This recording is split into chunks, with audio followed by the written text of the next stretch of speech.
பொழுது புலர்ந்தது பொற்கோழி கூவிற்று செங்கதிர் வேலவனே. சேவலும் மயிலும் உடைய சென்னிமலையானே தேவசேனாபதியே. சக்திவேல் தாங்கி வரும் சரவணனே சதாசிவ பாலகனே. திருப்பள்ளி எழுந்தருள்வாய் சிரகிரி வேலவா திருமுருகா. ஆர்வமோடு அடியார் கந்த சஷ்டி கவச்சம் பக்தியோடு முழங்குகின்றார். கூர்த்தரும் மலர்கண் பூத்து குணமுடன் எழுந்தருள்வாய். சீர்பெரும் மறையோர் போற்றித் துதிக்கும் அம்பிகை பாலகனே. திருப்பள்ளி எழுந்தருள்வாய் சிரகிரி வேலவா திருமுருகா.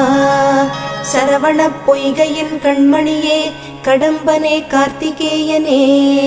அன்னை அணைத்திட ஆறுமுகமான ஆதிபழனி ஆண்டவனே. தேவர்களின் துயர்த்தனை நீக்கிய குகனே குமரவேலே.